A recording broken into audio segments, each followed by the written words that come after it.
Bom, nós estamos no Rio de Janeiro, onde, teoricamente, disseram que foi o primeiro lugar para onde chegaram os ciganos aqui. Estava seu Sebastião III, rei de Portugal, mandando para degredo as galés em tudo quanto era canto. Não era só para o Brasil, mas também para a África, para vários países da África. E um sujeito estava lá preso, muito magro, já bem doente, e, segundo eles, como eles escreviam, não servia no mar. Esse homem pediu, então, implorou que a sua pena, que era de degredo às galés para a África, durante 5 anos, que essa pena fosse comutada para o Brasil por 5 anos, que ele viria para cá, ele e a família dele. Bom, como naquela época os ciganos, que já tinham esse nome, porque não o tinham na época do descobrimento, por isso a nossa dificuldade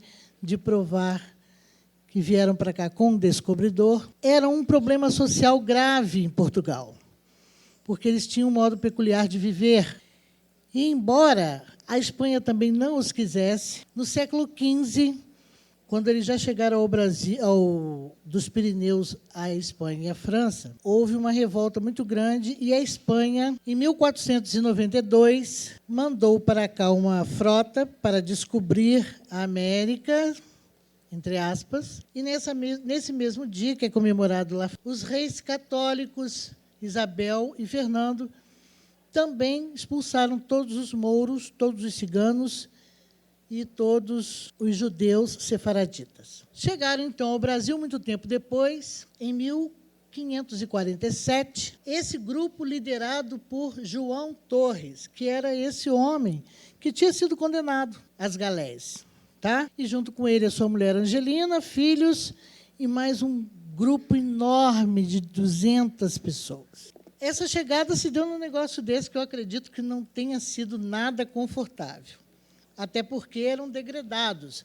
E aí vocês iam ver os crimes, é assim, profanou contra o Papa, dizendo que Deus estava urinando na plantação dela, porque estava chovendo demais. Roubou 3 galinhas para dar aos filhos não sei aonde. Andavam com armas, é a bendita da faca, do punhal. Andavam com armas.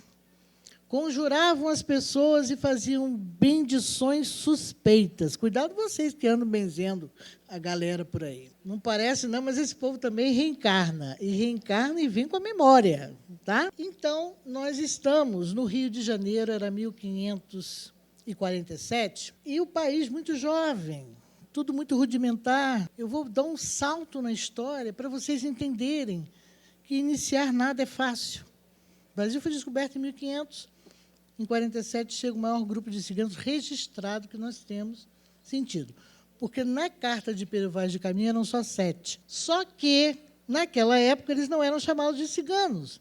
Eles eram chamados de indianos. Aqui, a gente que perambula pelo Catumbi, e aqui por essa área da saúde, toda essa região era ocupada por gente que veio para cá como ciganos. As ruas ainda muito de pedra e tal. Nessa época que Dom João VI já estava aqui no Brasil, veio com eles mais um monte de ciganos. Por quê? Porque ele gostava da arte dos ciganos.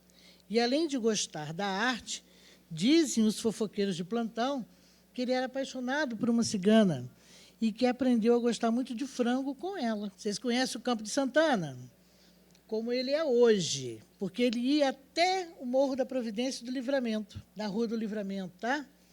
Então, aqui nesse local, você tem, aonde nós estamos, gente, era a Rua São Joaquim, onde seria a Presidente Vargas. Aí, aqui atrás de nós, tem a Igreja São Jorge, né, que é o Vigariato de São Jorge.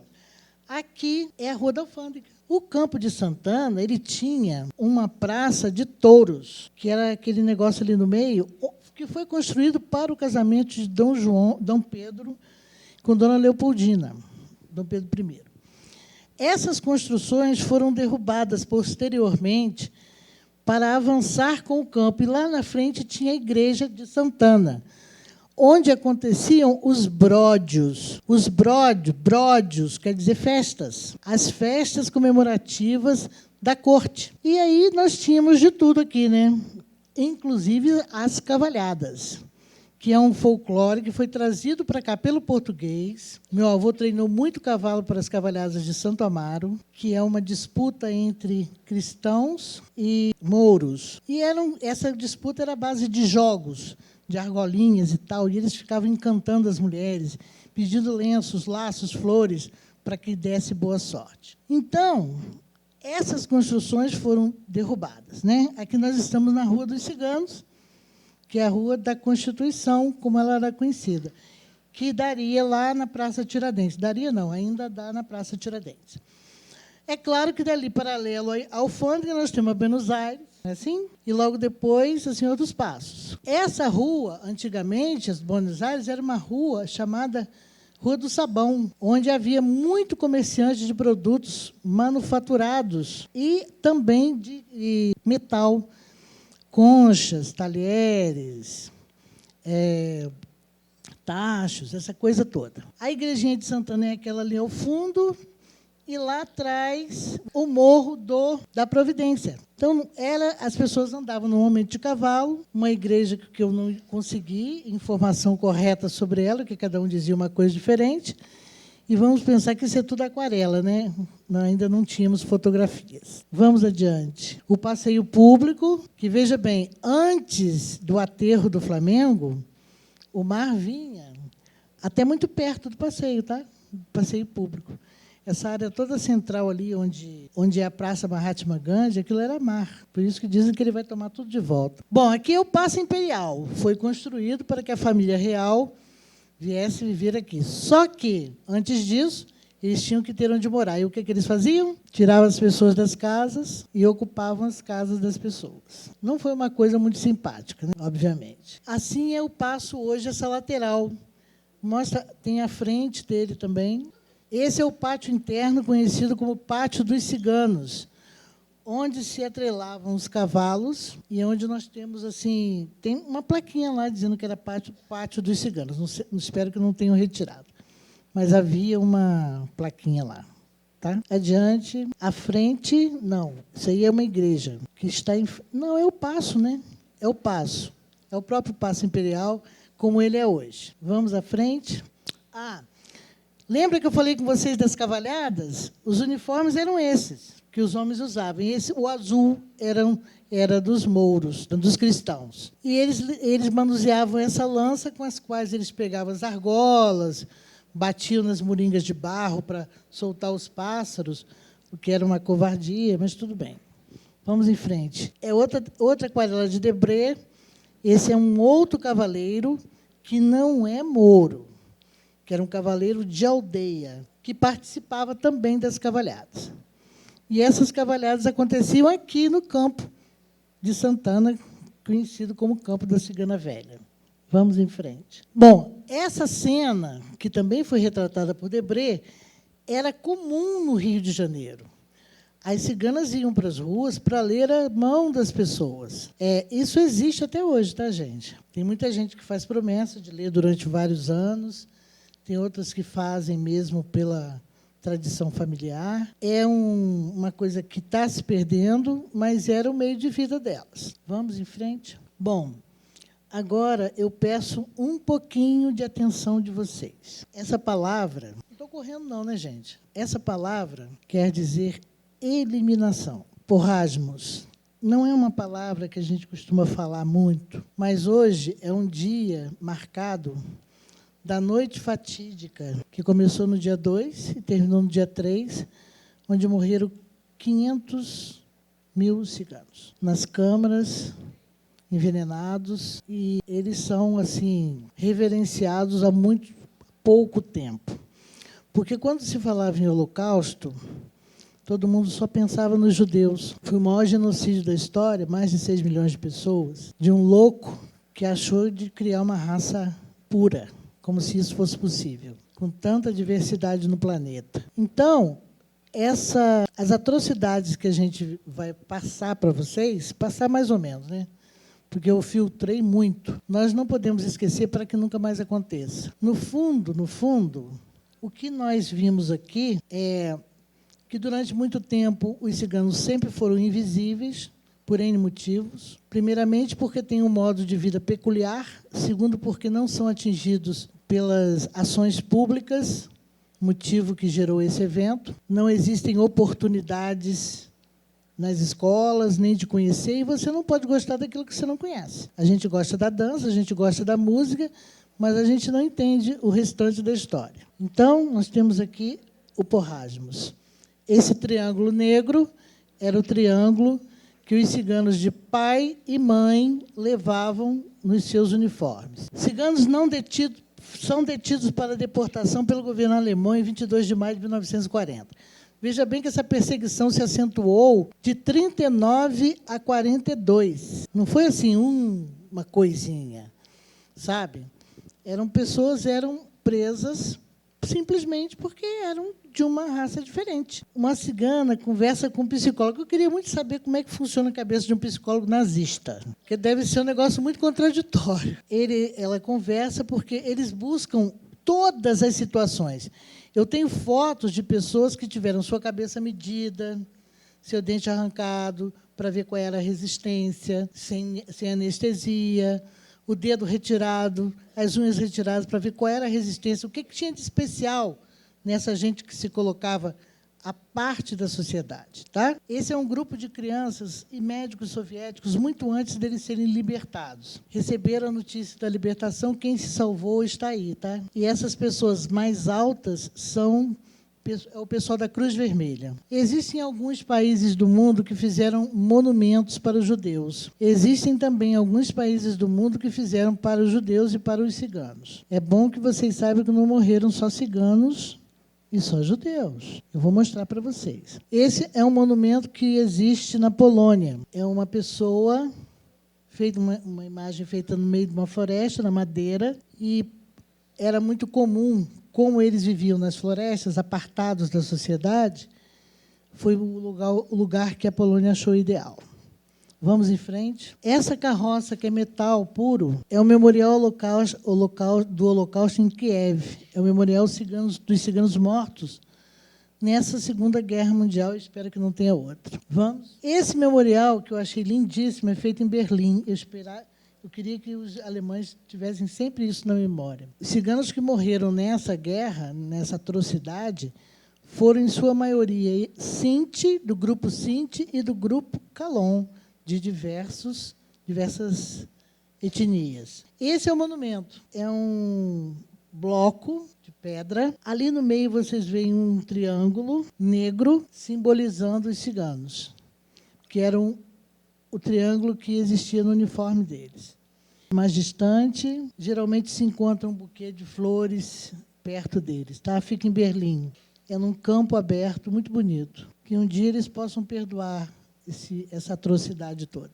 Vamos em frente. Essa é uma câmara de Auschwitz, que o menino não acabou de escrever, onde viveram os ciganos até o seu último momento. Era aquela coisa assim, hora do banho, vai todo mundo para o banho, que era chuveiro, e, ao invés da água, saía o gás. Tá? Era algo assim. Vamos em frente. Agora que só estão me dando pressa, com razão. Os triângulos vermelhos eram inimigos políticos de todas as categorias. O cara tinha uma bolinha preta embaixo, era muito perigoso. Tá? A divisão em cima mostrava outra particularidade desse. Se estava traindo o próprio governo e tal. Criminosos habituais, né? Desse tipo aqui. E, ainda assim, era criminoso, ex-judeu, aí tinha a outra estrelinha embaixo, que é a amarela. Estrangeiros, trabalhadores forçados ou imigrantes. O pessoal que fugiu da guerra de Franco na Espanha está incluído nesse grupo aí também. Estudantes da Bíblia e testemunhas de Jeová. Por quê? Porque eles eram diabéticos, e o diabetes era considerado uma coisa absurda. Homossexuais e agressores sexuais. Antissociais. Eram os triângulos dos ciganos. Veja bem, cigano de pai e mãe, cigano só de pai, cigano de mãe perigoso. Então, vocês todos estariam juntos nas câmaras de gás. Tá? E quem ajuda também vai junto. Roma, ciganos, depois se tornou marrom. Acho que eles acharam o preto uma cor assim meio indesejada, dispensaram o preto. Vamos em frente. Aqui são outras identificações, que não diz muito respeito a gente. Profanador, raça judaica. Mulher profanada, comida. Por aí vai. Aqui eram judeus poloneses, pessoas perigosas que vieram da Polônia e outras pessoas que vieram da Tchecoslováquia. Membros das Forças Armadas que traíram o governo, o triângulo é invertido.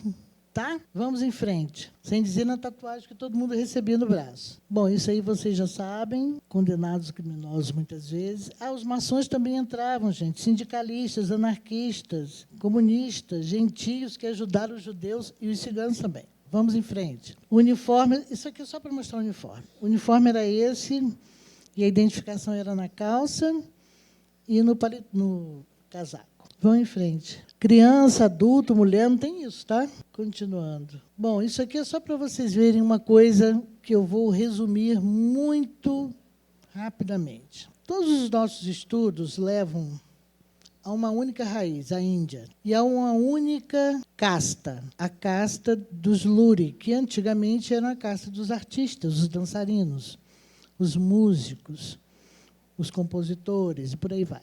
Esse grupo foi solicitado por Barangur, na metade do primeiro século, para oferecer cultura e arte à antiga Pérsia, que era muito rica. Barangur fez de tudo para que eles ficassem lá. Então, foram 11 mil lures, de todas as categorias. E eles deu a cada grupo um saco de sementes e um asno, para que eles se tentassem a curtir a agricultura. Não é o caso dessa gente. Então, eles comeram as sementes, criaram o asno e continuaram tocando alaúde e outros instrumentos. Ao final de um ano, não havia nada plantado. E aí, Barangur fez a primeira expulsão. Tchau. Vão tocar o alaúde de vocês onde vocês quiserem. Tá? E daí, vocês vão ver que o caminho da Pérsia se divide em 3. Vão se espalhar pelo mundo, chegam aos Pirineus no século XV e chegam no século XV e vão direto para a pontinha da Europa. E depois eles cruzam o mar e vêm para a América, sem que ninguém convidasse. Isso aí foi uma migração, uma diáspora louca. Por isso que eu botei esse mapa aí para vocês verem que não foi uma coisa assim que aconteceu hoje, foi amanhã. Olha quando nós estamos. Olha o tempo que demora de um lugar para o outro. Olha quanta troca houve em cada lugar. Isso é só uma cena comum desse pessoal que atacava todo mundo, né, que eles achavam horrível. Eu pesquisei esses livros para vocês, ia passar para vocês Funeral à Cigana, mas vou pedir que vocês assistam no YouTube. É um vídeo de 15 minutos, feito por Fernando Ionesco e estrelado só por ciganos. Tá? Funeral à Cigana. Se esquecer a crase, não tem problema, não.